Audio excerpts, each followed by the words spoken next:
Ao fazer uma refeição, muita gente nem imagina. Mas por trás daquela receita tem muita história e às vezes uma pessoa que dá nome ao prato.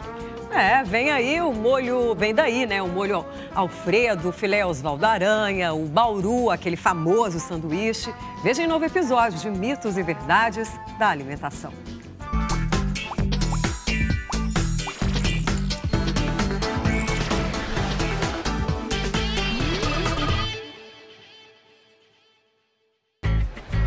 Você conhece algum Alfredo?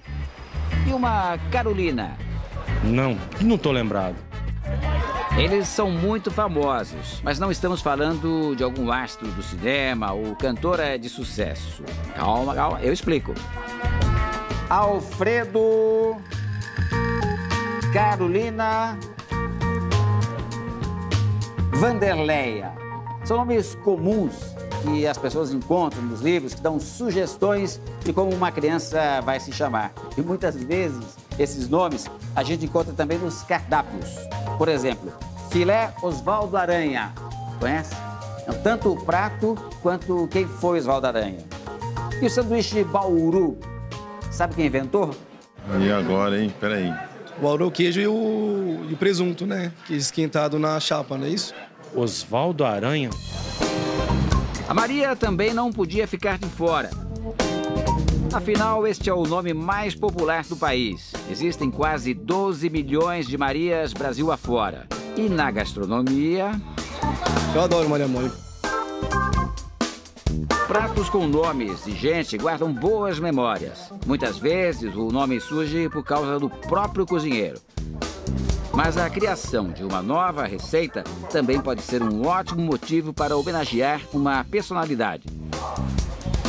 Você já se perguntou, por exemplo, a origem do arroz birubiru?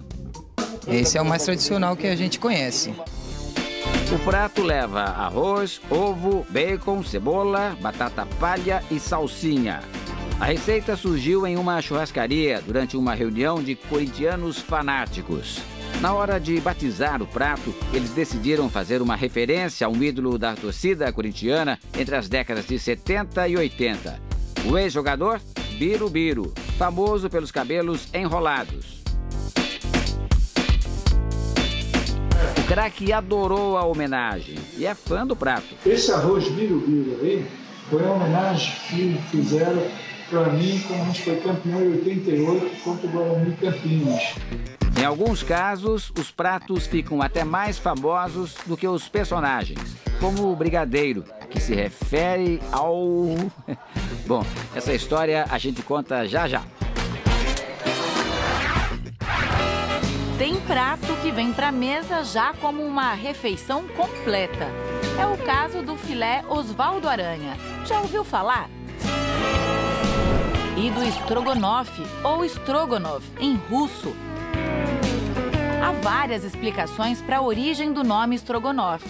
Entre elas, a de que o prato pode ter sido batizado no século XIX por um cozinheiro francês que trabalhava numa tradicional família russa, chamada Stroganov. O prato foi produzido nessa casa e ele se popularizou. Mas o prato também pode ter sido inventado para agradar um governante russo. Essa é a história que o Ivan, que é de família russa, conta. Era a comida predileta do Tsar, uma das comidas prediletas do Tsar. E foi desenvolvido para ele. Então todo mundo queria comer aquilo que o Tsar comia. Ivan faz a receita tradicional do estrogonofe, igualzinho lá na Rússia. Carne picadinha, creme de leite, champignon, manteiga, cebolas e temperos. A gente no Brasil usa molho inglês porque não tem os molhos de lá, um pouco de pimenta. Aqui na minha mão está uma diferença entre a receita brasileira e a russa. Na Rússia, eles usam um champignon fresco e não um champignon em conserva. Ele é muito bem temperado e é ele que vai dar sabor à carne. O champignon que foi temperado com sal, um pouco de pimenta, frito na manteiga. Tempera com molho de pimenta, páprica picante, molho inglês. A maioria do pessoal usa farinha para deixar o molho mais grosso. Coloca uma pitada de sal, salsinha e deixa o molho apurar por uns 40 minutos, antes de desligar e esperar esfriar. É só aí que o Ivan acrescenta o creme de leite frio. Muito bem, cara ótima. Atenção! Pessoas com intolerância à lactose devem evitar o prato. E tem mais. É uma receita gostosa, porém bem calórica, bem cheia de gorduras devido ao molho. Então, muito cuidado com o consumo excessivo de gorduras. Cada 100 gramas, a gente faz um cálculo de mais ou menos 120 calorias. Na casa do Ivan, é uma refeição com sabor de união.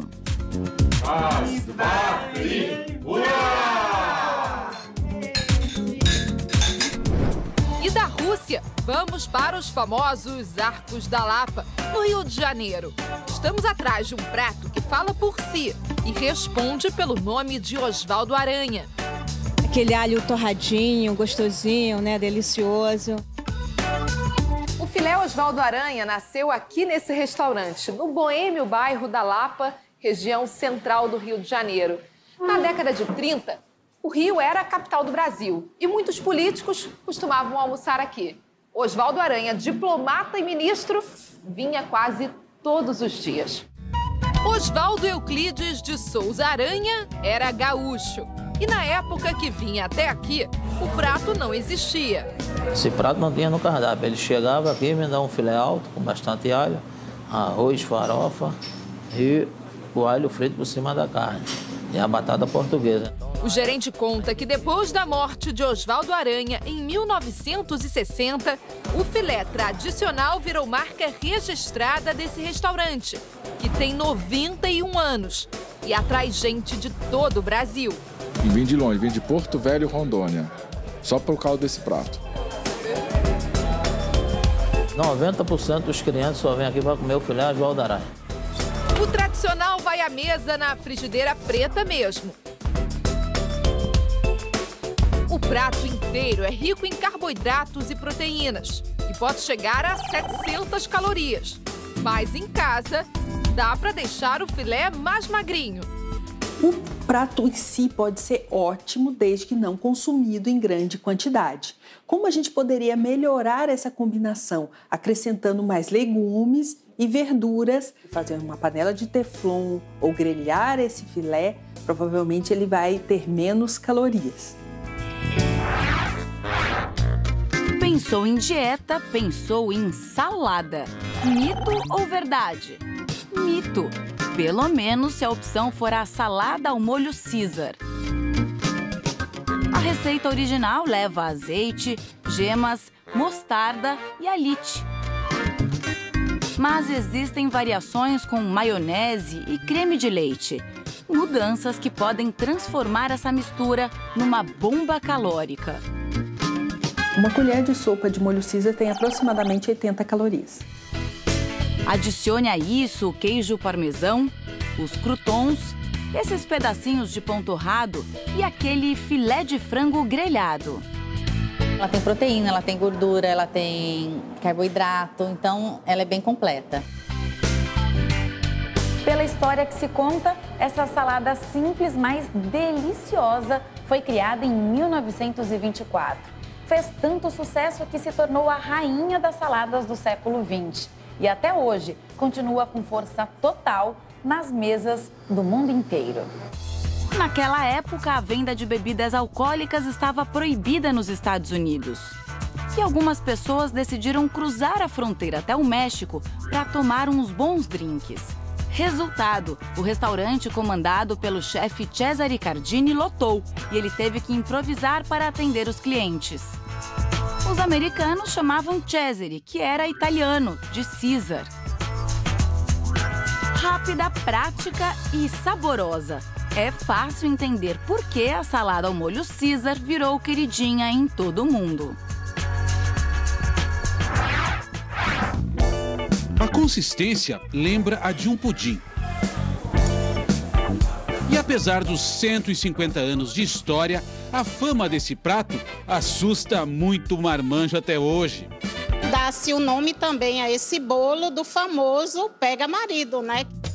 O bolo Souza Leão foi criado em Pernambuco. E uma coisa é certa, por aqui ele não pode faltar. Eu sou fã desse bolo, porque assim, a minha avó já fazia, é um bolo tradicional e só nós fazemos esse bolo. O bolo Souza Leão é tão tradicional aqui em Pernambuco que virou patrimônio cultural e imaterial do estado. Obrigado. Olha, há registros, inclusive, que Dom Pedro II teria provado o bolo quando esteve aqui no estado por volta de 1859. Certamente ele gostou, hein? O imperador teria provado essa delícia durante uma visita a uma família tradicional pernambucana, os Souza Leão, daí o nome. Quem ensina a receita é o Edilson, que em um recipiente junta a massa de mandioca, os ovos, o leite de coco e a farinha. Não usa batedeira, vai na mão mesmo. Tudo manual, tudo manual. Haja abraço. Haja abraço para fazer tanto bolo. Antes de ir ao forno, mais 2 dicas. A massa é peneirada. A massa grossa, a gente separa, por isso que fica aquela parte bem suavezinha. Com a nossa receita pronta, agora a etapa final. O bolo vai para o forno por cerca de 1 hora. E um detalhe muito importante, em banho-maria. O cozimento mais lento dá à massa a consistência de pudim. Mas o bolo é leve apenas na aparência. Uma fatia pode ter até 320 calorias. Um doce que é a cara do Brasil, mesmo lá fora. Let's see if an American can make some brigadeiro. Na casa da Liliane, a guloseima tem presença garantida. Todo mundo tem mania de falar, é fácil fazer brigadeiro. Não é assim tão simples, né? Não, não é não. Sempre tem um segredinho, né? É. Brigadeiro eu aprendi receita da minha avó. Minha avó passou para minha mãe e é a primeira coisa que a gente aprende, né? Eu sou um expert em degustação de brigadeiros. Isso é bom. Então, vamos avaliar o brigadeiro da Liliane. Ela coloca na panela leite condensado, leite, chocolate em pó e manteiga. E aqui um segredinho, que é 1 colher de glucose. A glucose é um xarope feito do açúcar do milho. O ingrediente vai deixar o brigadeiro bem mais macio. Tem que mexer o tempo todo. Tem que mexer o tempo todo. Quando começar a borbulhar, já está quase no ponto.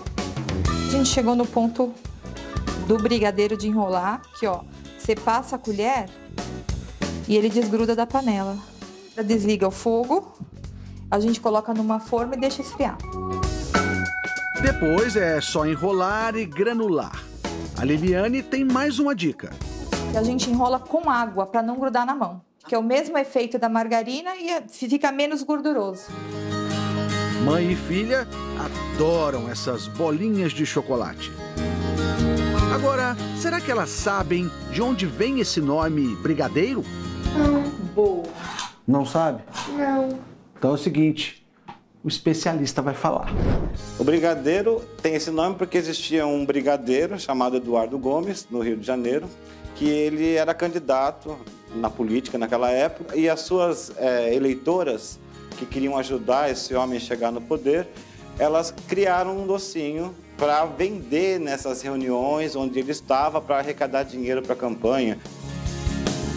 Mas apesar de delicioso, o quitute não deu muita sorte para o brigadeiro. Afinal, ele perdeu as eleições. Já eu saí ganhando. Um brinde! E viva o brigadeiro! Viva o brigadeiro!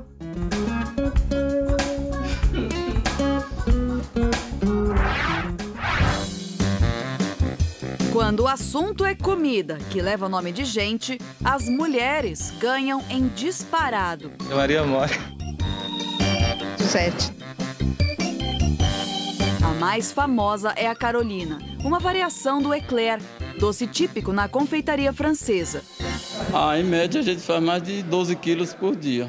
No Brasil, a gente costuma rechear com doce de leite, creme de chocolate ou então creme de baunilha e coberta normalmente de chocolate. Com tantos ingredientes deliciosos, uma pequena Carolina pode chegar a 150 calorias.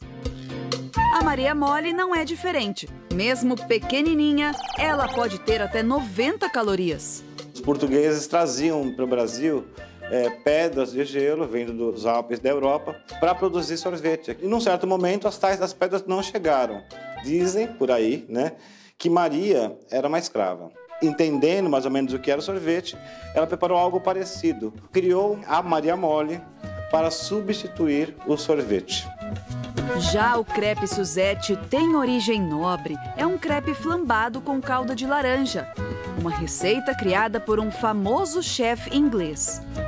Ele ofereceu esse prato em homenagem ao rei da Inglaterra, e o rei da Inglaterra deu um nome para o prato de Suzette. E a Suzette seria uma pessoa que o rei conhecia, que vendia violetas na rua. Tem também a Julieta, que está sempre acompanhada do amado Romeu. Será que essa história de amor tem relação com a sobremesa tão presente na mesa dos brasileiros? Quem juntou o queijo mineiro, queijo fresco, com a goiabada, lembrou da história do Shakespeare, onde coisas diferentes juntas eram muito boas. E o que dizer da Charlotte, hein? É de encher os olhos, até da rainha.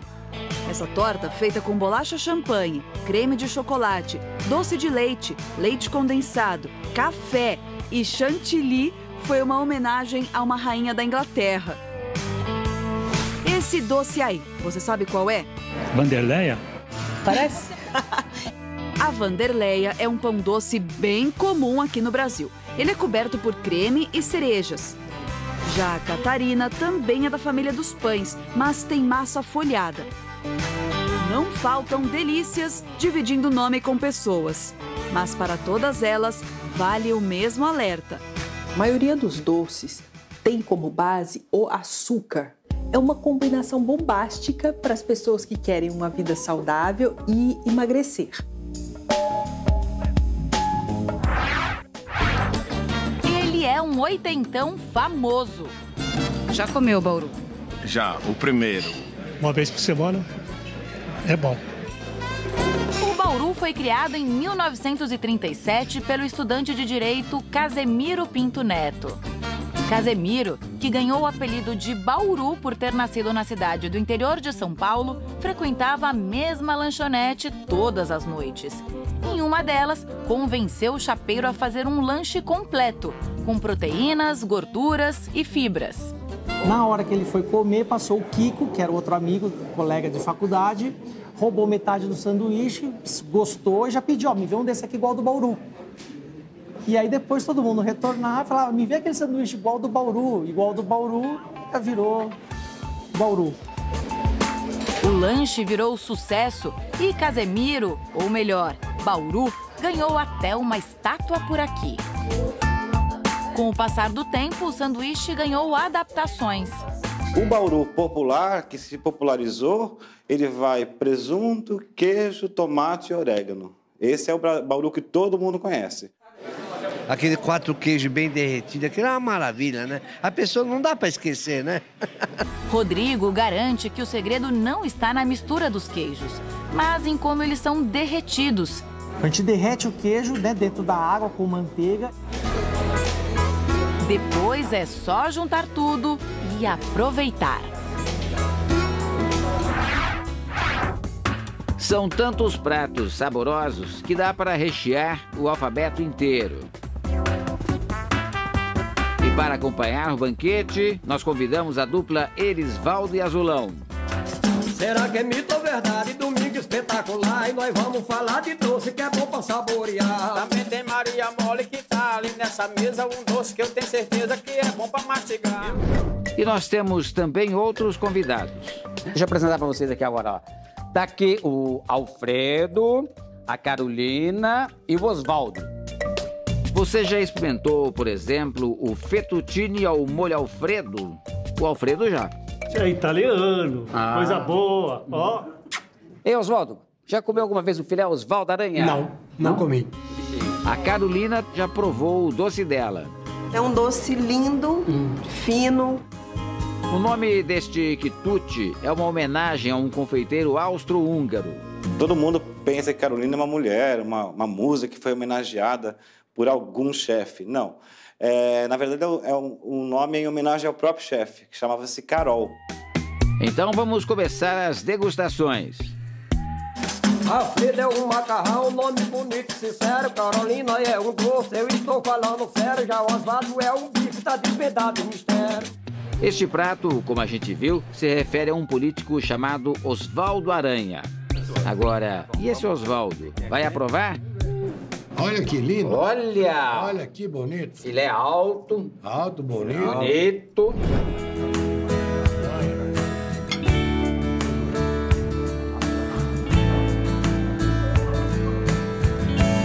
Olha o Madruga chegando com fettuccine ao molho Alfredo.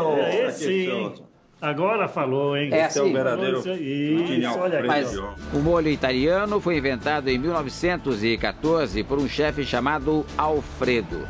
Leva creme de leite, champignon, manteiga e muito parmesão. Eu não vou comer, eu vou saborear.